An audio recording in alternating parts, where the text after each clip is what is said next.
ሊያን ታውቃታላችሁ ብዬ ተስፋ አደርጋለሁ። በጣም የምታሳዝነኝ ምስኪን ሴት ናት። መጽሐፍ ቅዱሳችን ውስጥ ምናልባት ከኔና ከናንተ ጋር ታሪኳ ይመሳሰላል ብዬ አስባለሁ። ምን ማለት እንደሆነ አስረዳችኋለሁ።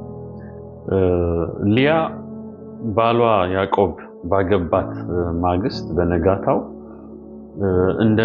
እንደምትጠላ የተረዳች ሪጀክትድ የሆነች እንደማትፈልግ የገባት የባሏ ስህተት መሆኗ የገባት ሴት ናት እና ከዚህ ነቀፌታ ጋር ከዚህ የሪጀክሽን ስሜት ጋር አብራ ዘመኗን የቆየች ሴት ናት። በጣም የምታሳዝን ሴት ናት።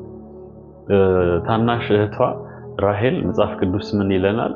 መልከ መልካም ነበረች፣ ፊቷም ውብ ነበረ ይልና ሊያ ግን አይነ ልም ነበረች ይላልና ያዕቆብ ከአባታቸው ከላባ ጋር የተስማማው ራሄልን ለማግባት ነው። ነገር ግን ላባ ግን የዳረለት ሊያን ነው በመጀመሪያው ጊዜና ለሊቱ ነግቶ ጠዋት ሲመለከት የሚያገኘው ራሄልን ሳይሆን ሊያን ነው እና በዚህ በጣም አዝኖ ሄዶ ላባን እንዴት አደርገኛለህ ብሎ ይናገረዋል። በኋላ እንደገና 7 ተጨማሪ ዓመታት ሊያገለግለው ተስማምቶ ራሄልም ስትሰጠው እንመለከታለን። ነገር ግን እግዚአብሔር መጠላቷን አይቶ ማህፀኗን ከፈተላት ይላል መጽሐፍ ቅዱስ። የተጠሉትን የሚወድ የተናቁትን የሚያከብር እግዚአብሔር ጎበኛት እና የልጆቿን ስም ስታወጣ ምን ያህል ፍቅር የተጠማች የባሏን እንክብካቤና የባሏን መወደድ የተጠማች ሴት መሆኗን እየገለጸች ነው ስም ታወጣላቸው። ሮቤል ብላ ስም ስታወጣለት እግዚአብሔር መከራዬን አይቷል፣ ከእንግዲህ ባሌ ይወደኛል ብላ ተስፋ ታደርጋለች ስም እንኳን ስታወጣ። ሁለተኛ ልጇን ስሙን ስታወጣ እግዚአብሔር መጠላቴን አይቶ ሌላ ልጅ ደገመኝ ስትል ስምዖን አለችው ይላል መጽሐፍ ቅዱስ። እንዲሁም ሶስተኛ ልጇን ሌዊንም እንደዚሁ ነው ከእንግዲህ ባሌ ይወደኝ ይሆናል ብላ የመወደድ ተስፋዋን ለመግለጽ ነው ሌዊ ብላ ስም የሰጠችው እና እንዲሁ እንደናፈቀች ፍቅር እንደራባት መወደድ መፈለግ እንደራባት ነው ዘመኗ ሲያልቅ የምንመለከተው። በጣም የሚገርመኝ አንድ ታሪክ አለ።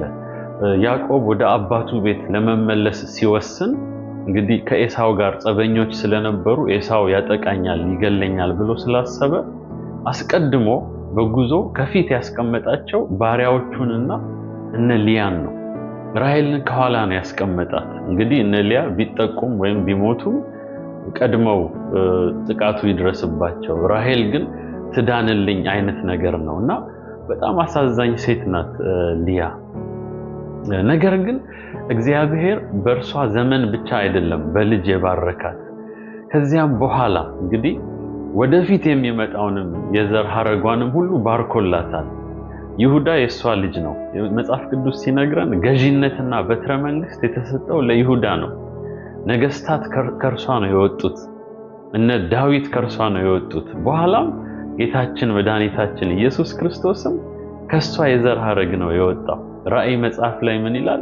ከይሁዳ ነገድ የሆነ አንበሳ የዳዊት ዘር የሆነ ብሎ ነው ጌታ ኢየሱስን የሚገልጠው። ያ ብቻ አይደለም፣ የሌዊ እናት ናት። ሌዊ የካህናት አባት ነው። ካህናት የሆኑ ሁሉ ከሌዊ ነው የወጡት።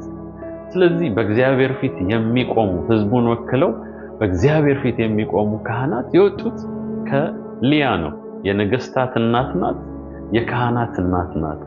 እግዚአብሔር የተናቁትን ያከብራል። ሰው የጠላቸውን ሰው የገፋቸውን እግዚአብሔር ይወዳል፣ ያከብራል።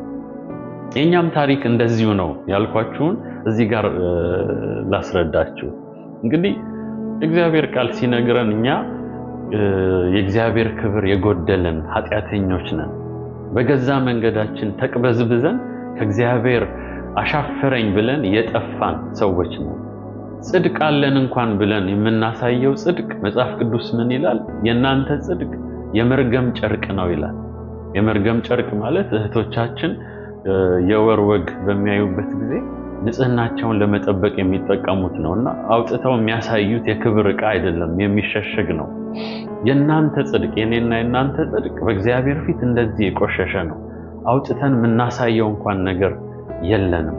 እና የእግዚአብሔር ቃል ሲናገር ስለኛ መመረጥ ስለኛ መጠራት ሲናገር ጥበበኞችን ያሳፍር ዘንድ ብርቶችን ያሳፍር ዘንድ የዓለምን ምናምንቴዎች የተናቁትን መረጠ ይላል።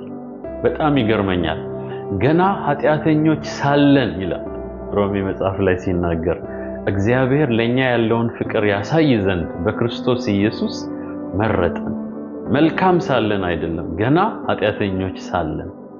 በጣም የሚገርመው እግዚአብሔር እኛን እንዲህ ሊያከብረን የተጠቀመበት መንገድ ነው። እንግዲህ ጌታችን መድኃኒታችን ኢየሱስ ክርስቶስ ከሰማየ ሰማያት ሲወርድ ከድንግል ማርያም ተወልዶ ሰው ሆኖ በእኛ ምሳሌ ሲገኝ መጽሐፍ ቅዱስ ምን ይለናል?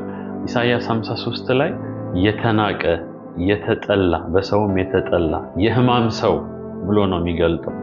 ጴጥሮስ ለአይሁድ ሲሰብካቸው ሲነግራቸው ስለ ጌታ ኢየሱስ ምን ይላል? እናንተ የናቃችሁትን እግዚአብሔር የማዕዘን ድንጋይ ክቡር ድንጋይ አደረገው ብሎ እንዴት ሰው የናቀው እንደነበረ ነገር ግን እግዚአብሔር እንዴት እንዳከበረው ይነግረናል። ለፊልጵስዩስ ሰዎች ሐዋርያው ጳውሎስ ሲጽፍ እንዴት ጌታ ኢየሱስ ክርስቶስ ክብሩን ጥሎ እንደመጣ የባሪያን መልክ ይዞ በሰው ምሳሌ እንደተገኘ ራሱን ዝቅ እንዴት እንዳደረገ እግዚአብሔር ግን ከስሞች ሁሉ በላይ ስም እንደሰጠው ምላስ ሁሉ ጌትነቱን እንዲመሰክር ጉልበት ሁሉ እንዲንበረከክለት ከፍ ከፍ እንዳደረገው እንመለከታለን። እግዚአብሔር በዚህ መልኩ ነው ያዳነን። ጌታ ኢየሱስ ከኛ ጋር አይደንቲፋይ ያደረገ ክቡር ሆኖ ሳለ የተናቀ ሆነ፣ ከፍ ያለ ሆኖ ሳለ ዝቅ አለ። እግዚአብሔር የተመሰገነ ይሁን እና በዚህ በክርስቶስ ኢየሱስ ክቡር ደም የተገዛን ሰዎች ነን። ዋጋችንን ሰው አይተምንልንም።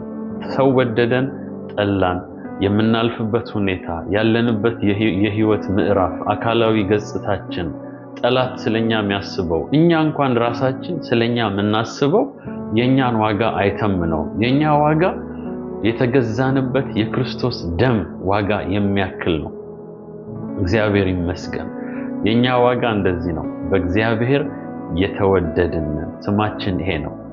እኛም እንደ ሊያንን ሰው ምንም ሊያስብ ይችላል ስለኛ፣ እግዚአብሔር ግን የሚያስበው ከሁሉ ይበልጣል። እርሱ ደግሞ ወዶናል። እህቴ ወዶሻል፣ ወንድሜ ወዶሃል። እግዚአብሔር የተመሰገነ ይሁን።